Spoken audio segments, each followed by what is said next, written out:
President Obama, welcome to Australian television. Thank you so much. You've had some understandable hiccups trying to get to our part of the world. Is June locked in for your first visit, and how long will you be able to stay? Well, we are definitely looking at traveling in June, and my hope is that we can stay at least a couple of days. I want to be able to take Michelle and hopefully the girls to Sydney, and as well as Canberra, and because you've got memories. I've got wonderful memories. I used to travel through Australia when my mother was living in Indonesia and my grandparents were living in Hawaii, and so we'd usually go through Sydney. And the memories I have, not only of it being a beautiful country, but of people being just wonderfully hospitable and kind to me, are ones that I carry with me. Well, we'd see that as a great investment.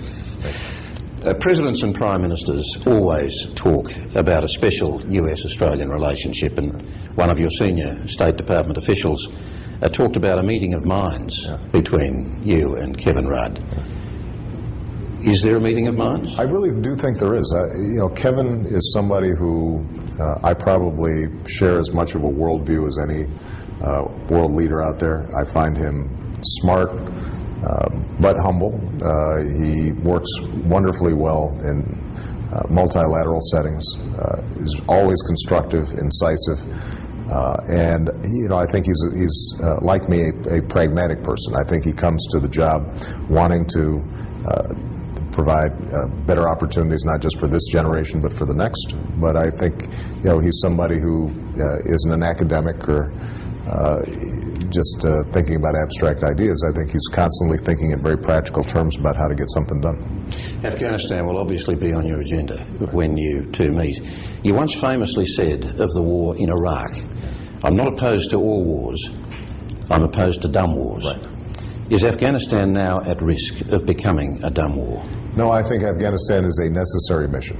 It's a difficult one, but it's a necessary one. Obviously, the reason we are there is very clearly defined. Al-Qaeda used it as a launching point for an attack that killed 3,000 Americans and persons of all nationalities and ethnicities.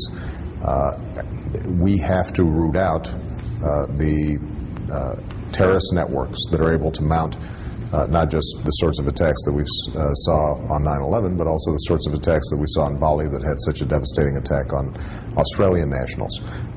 Australia is the largest non-NATO contributor to our efforts there. We are grateful for the sacrifice, and Prime Minister Rudd and I are in constant consultation about how we move that effort forward in a way that stabilizes Afghanistan, that trains up Afghan security forces so that we are able to remove our security forces, but we have confidence that Afghan will not return to a launching point for Al-Qaeda operations. So your objectives are clear. Absolutely. Which was what Colin Powell said after the event about Vietnam. The lesson of Vietnam was have clear objectives and know that you can win. So the first view of that is correct. But when you started campaigning for the presidency, you talked of the war in Afghanistan being in its 7th year. Right. It's now in its 9th year. Right. America's in deeper, and the situation doesn't appear to be getting any better. You're not hearing the echoes of Vietnam in that, are you?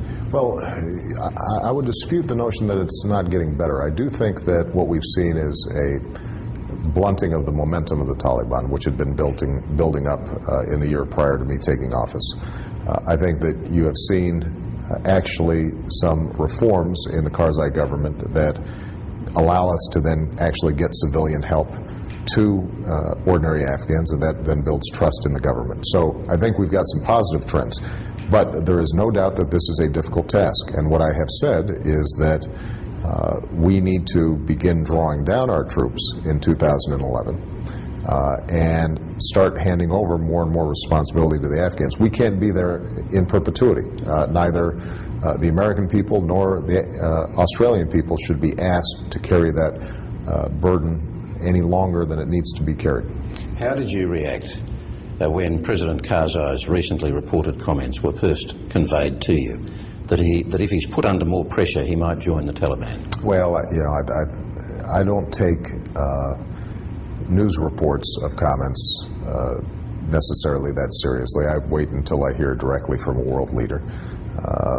I know I'm misquoted a lot, and what I do think is that he is a proud man.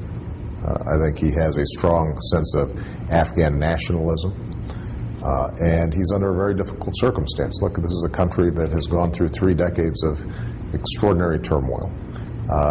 He is trying to rebuild a sense of a national government when that's not a tradition that has been there for a long time. And so he's under enormous pressure. But what we have said is that we can't succeed unless President Karzai moves forward on the reforms that are so necessary for Afghans to see a real investment in their lives day to day, and improvement in their lives day to day. But of course he also said just before that attributed comment that foreigners were behind the fraud in last year's election, which even your own press secretary has described as untruthful, as he also described those other comments as troubling. Is President Karzai stable enough and worthy enough to deserve your backing at a cost of American and coalition lives?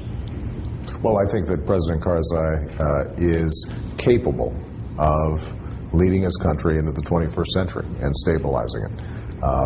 As I said, he's got a tough task, but the reason we're there ultimately is not to support one man. The reason we're there is because it's necessary for our national security. We think it's necessary for the world's security that we dismantle Al-Qaeda and its affiliate networks. And we need a strong partner in that process. I think Karzai has the capacity to be that strong partner.